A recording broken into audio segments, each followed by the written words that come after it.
अब हमें Kevin Owens versus Logan Paul के बीच यूनाइटेड स्टेट्स टाइटल के लिए मैच दिखा। बैल बजी और केविन ओवंस ने मार्क लोगन पॉल को रिंग के बाहर करा। अब केविन ओवंस लोगन पॉल को बैरिकेड, स्टील स्टेप्स सब पे मारते हैं। लोगन पॉल भी अच्छा पलटवार करते हैं और केविन ओवंस के इंजर्ड ही हाथ को वो टारगेट करते हुए दिखाई दिए। लोगन पॉल की नाक से खून भी आता हुआ दिखाई दिया। लोगन पॉल के कुछ हाई फ्लाइंग मूव भी दिखे, कुछ बढ़िया किकआउट्स भी इस मैच में दिखे। वहीं आपको बता दूं, लोगन पॉल ने वन लकी पंच को भी किकआउट कर दिया, जिसे देख के लोगन पॉल तो भाई साहब बौरा गए।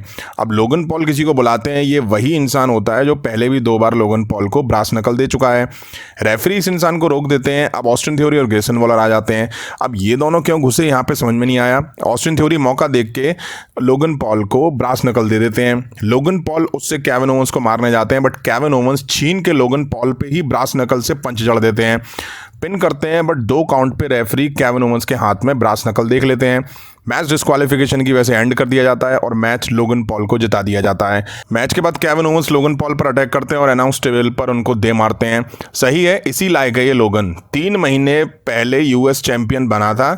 3 महीने में पहली बार भाई साहब टाइटल डिफेंड करने उतरे हैं और उसमें भी इतनी जबरदस्त चीटिंग। अब टाइम था 30 मैन्स रॉयल रंबल मैच का। फर्स्ट एंट्री जे ऊसो की होती है, सेकंड एंट्री जिम्मी ऊसो की होती है। दोनों भाई की भिड़ंत से ये मैच शुरू होता है। दोनों एक दूसरे पर बुरी तरह से अटैक करते हैं। 3rd नंबर पे ग्रेसन वॉलर और 4th नंबर पे आंद्रादे WWE में रिटर्न करते हुए दिखाई दिए। ग्रेसन वॉलर फर्स्ट सुपरस्टार बने जिसे आंद्रादे ने एलिमिनेट करा। आंद्रादे और सेंटोस एस्कोबार लेटिनो गले मिलते हैं, बट यहाँ कोई साथी कोई दोस्त नहीं होता है। बॉबी लैशली की एंट्री हुई। कार्लितो ने सेंटोस को बाहर करा। कैरियन क्रॉस और ये दोनों आपस में भिड़ते हुए दिखाई दिए और बॉबी लैशली रोप से नीचे फ्लोर पर आ गए। रेफरी ने बताया कि तुम एलिमिनेट हो गए हो। तभी Bobby Lashley, Karrion Kross, Street Profits और तरफ पेन सभी आपस में भिड़ते हुए बैकस्टेज जाते हुए दिखाई दिए। नंबर 15 पे कॉडी रूड्स एंट्री करते हैं। अब ट्रकनुमा ब्रॉन्सन रीड आ जाते हैं और वो आंद्रादे को आते ही बाहर कर देते हैं और पावर दिखाते हैं।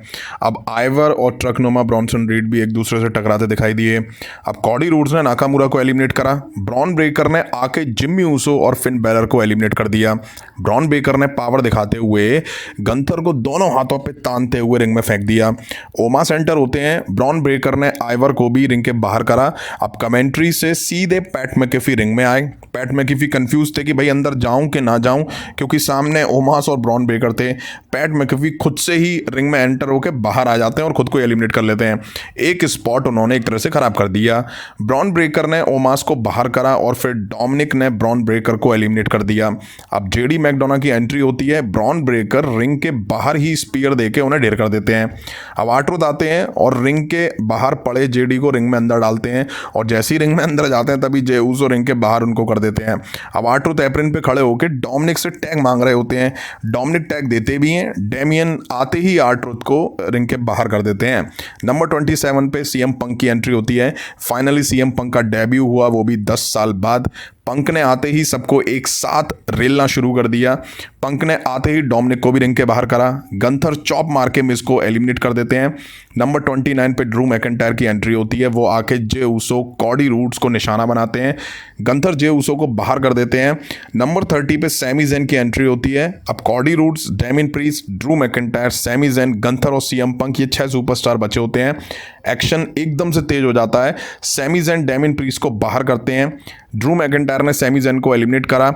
अब बस 4 सुपरस्टार बचते हैं। Drew McIntyre, CM Punk, Cardi roads और गंथर। सेथ रॉलिंस और रोमन रेंज स्काई बॉक्स से इस मैच को देख रहे होते हैं। ड्रू मैकिंटायर और गंथर सीएम पंक और कॉडी रूड्स को तोड़ रहे होते हैं। ड्रू मैकिंटायर गंथर को और कॉडी रूड्स को क्ले मोड़ देते हैं। अब ड्रू मैकिंटायर सीएम पंक को भी क्ले मोड़ दे देते हैं। सीएम पंक ने ड्रू मैकिंटायर को बाहर करा और अब कॉडी रूड्स ने गंथर को बाहर करा। लास्ट ईयर भी कॉडी रूड्स ने ही गंथर को एलिमिनेट करा था रॉयल रंबल मैच से। अब कॉडी रूड्स और सीएम पंक बचते हैं। सीएम पंक कॉडी को 3 सुप्लेक्स लगातार देते हैं। कॉडी रूड्स क्रॉस रोड देते हैं, उधर पंक भी जीटीएस दे देते हैं। सीएम पंक का पेडिग्री भी लगा देते हैं, तभी कॉडी रूड्स सीएम पंक को एलिमिनेट कर देते हैं। Cody Rhodes second time in a row Royal Rumble 2024 जीत लेते हैं। पंक इतने करीब आके चूक जाते हैं। यहीं आज रॉयल रंबल का एंड हुआ। सरप्राइज रिटर्न के नाम पे नाओमी, सैमी ज़ेन और आंद्रादे हमें दिखाई दिए। रोमन रेंज ने फैटल 4-वे में अपना टाइटल रिटेन कर लिया। केविन ओवंस डिस्क्वालिफिकेशन की वजह से मैच हारे। वहीं वुमेन्स रॉयल रंबल बैले ने जीता और men's Royal Rumble Cody Rhodes ने जीत लिया।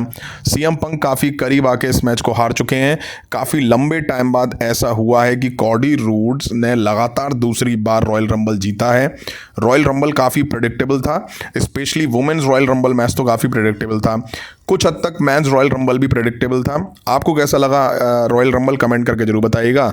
अभी की वीडियो में इतना ही। पसंद आए तो लाइक और शेयर करें। उस तरह की इंटरेस्टिंग अपडेट्स के लिए चैनल को सब्सक्राइब करें, बेल आइकन को प्रेस करें।